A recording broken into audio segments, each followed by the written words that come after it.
Ayan, good morning mga kapudi. Malabo ang video dahil mapag sa labas. Umulan kahapon. At pinaliguan na natin si nanay, ha? Pinaliguan natin si nanay. Nagpakuha kayo mag-denis ng damit. Puro butas pa yung nakuha. Hindi malaman kung... Ayan, pinaliguan na natin at na-shampoo rin after na ilang araw. Ilagyan na natin ng conditioner at ng lumambot-lambot yung buhok. Eh, bago ka pagkatapos mo siya ma-opera, puro puti na yung buhok mo. Dati alaga-alaga sa kulay. Try mo kaya yung puti lang, para gray.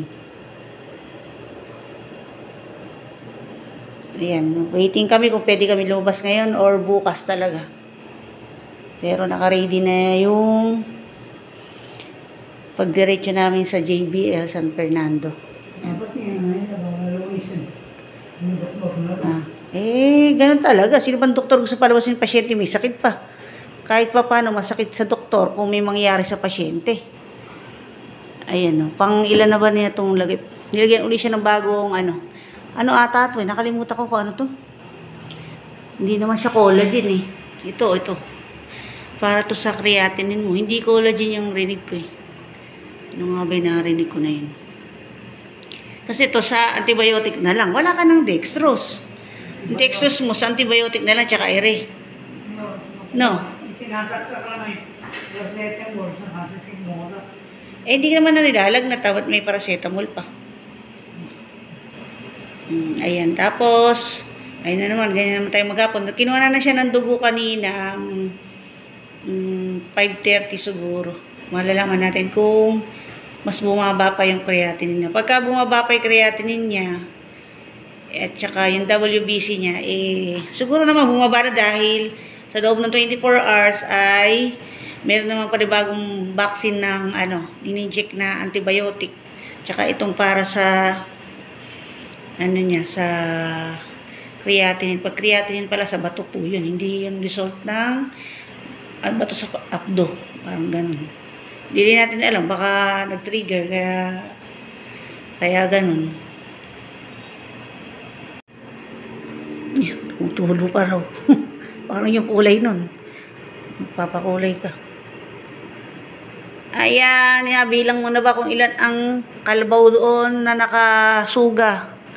Yan, lagi may nakasuga doon eh. Sa gabi naman, may nagtatanggal ang pagkakasuga kasi nakalubog maghapon yung kalabaw.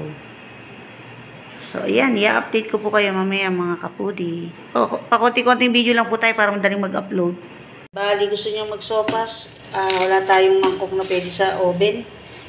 Ang gagawin natin ay itatransfer ko dito sa supot. Tapos dalagay yung sopas dito kasi galing sa rep. Maiinitan. Ay, malamig pala. Ngayon, maiinitan na rin sa oven. Baka pag ito matunaw. Ito hindi, na-testing ko na ito magluto kahapon. Susupot ko na lang po dito yung lang. Tingnan natin yung sopas. Ano ba? Pindot. Dagdag na siguro mga 2 minuto para mainit na mainit. Para masarap ang kain ng sopas. Dinagdag ako ng tubig kasi wala na siyang ganang sabaw. Kunting tubig lang naman para hindi siya tuyot na tuyot. Mahirap kainin pagka tuyot. Yan, dito po tayo sa labas. May free pa-oven. Ang mga leftover, hindi makakinain kasi pitcho. Pitcho nga ba yan? Yung part na malaman ng manok. Yan, bumubulong lang ako kasi nagtatago tayo. Hindi nila lang nag-video tayo.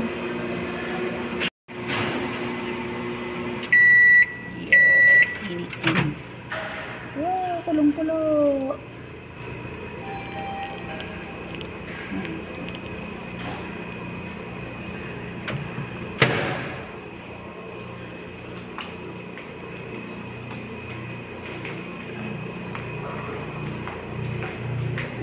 Magsaserve naman na ng pagkain.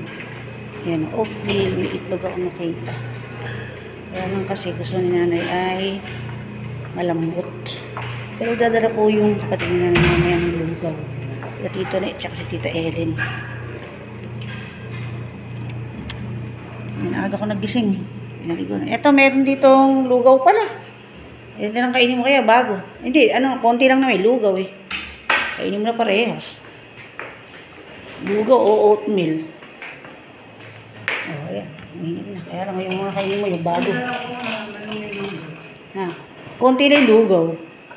Kaya kainin mo na. Hindi. Konti lang rin, oh. Maupo ka lang muna kasi pagkakain. Palagi silang may kape. Hindi naman naiinom yung kape. Hindi, pwede ko na ngayon. Sino? Eh, kailangan may kasama pag nandyan sila. Mahirap kayo iwanan. Mamaya mo, bumabago ang ulo mo pagka iihi ka. Dumulas ka pa. Ha? Kahit na. Mamaya mo yung maano ko pa, pamasisi. Inuha ng kaeka. Yung bigat na katawan mo na yan, hindi mo maiangat. Ay, magpapayat ka na pag na-opera ka na.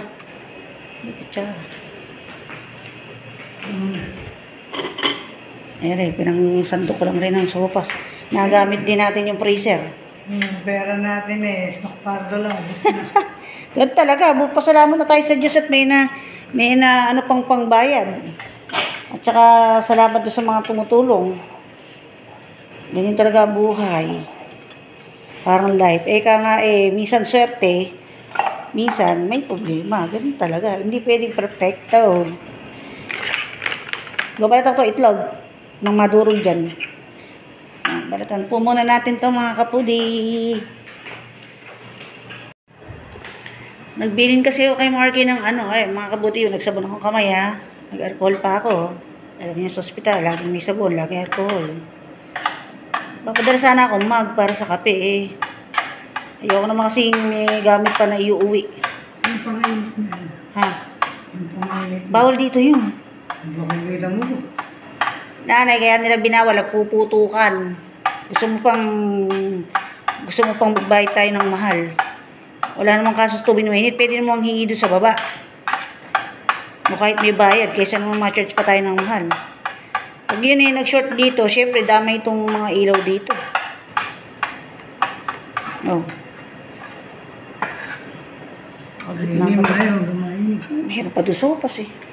Daming sopas na yun. Makainin mo na yun, lumainit. Hindi mo na yan. Maraming sopas doon. Magkakapi lang ako mamaya. Hindi ko kaya ang bukin mo. Magbubukas ang saging. Hindi lang muna. Ayan. Hindi ka naman makakain ng laman loob at saka taba ng baka. Pero yung ibang payat hindi naman mahilig sa taba ay nagkakaroon ng ganun. Baka talagang pag hindi rin naiinuman ng tubig. Yung sa'yo daw, sabi ng doktor, yung sa'yo, yung sumukit ng mga bato. Hindi raw ngayon lang yun. 5 taon na raw yun bago mabuo. 5 taon bago mabuo yung ganun. Sinlalaki daw ng pamintang bilog yun sa'yo. Eh, yung sa'yo, gano'n. Ba't yung iba kalalaki? Kaya lang, yung sa'yo, nalaglag. Bumara na. Yung ibang malalaki kasi, kaya lang, yun naman yung suka na suka. Yung suka na suka, talagang biglang bibiyakin na yun. Yung pag ginoperahan ako, halos na kaya yun. Alin? Yung hindi naman daw abdo ang aalisin tawag daw. Yung pinakabahay ng abdo. Kasi yung abdo ata, nandun pa rin yun. Yung juice. Hindi raw tawag doon, may balat daw yun. Yun daw yung sinasabing bahay. Yun. Gumagawa ng pinaka-juice niya. Ay, doon ayaw ko ba kung doon nang gagaling o alam mo naman, hindi man tayo doktor. Ini-explain kasi nung dapat mag-o-opera sa'yo kung mga masyadong malaki, 300, tapos medyo naging inhawahan ka naman nung tinanggal yung bara ng bato, pwede ka nang ibiyay sa JBL kahit waiting ka. Pero sabi naman doktor, pwedeng 1 to 2 months na hindi ka muna magpa-opera, pero kailangan ipa-opera mo rin dahil uulit. Pag umulit, di ganun ulit proseso dadaanan mo. Kakasos ka lang ulit. Kaya lang, mabait na rin ang Diyos kasi pinagbigyan ka pa na makapunta tayo ng JBL. Kasi hindi ko naman humadala mga kapudi agad sa JBL kasi pagka ganun na sitwasyon.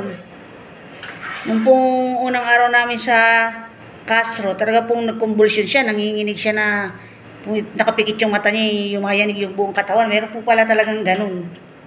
Tapos meron siyang salita siya na nagsasalita siya, nanginginig siya. Yung isang word na intindihan ko pero yung iba hindi mo maintindihan kaya akala ko kung na-stroke siya.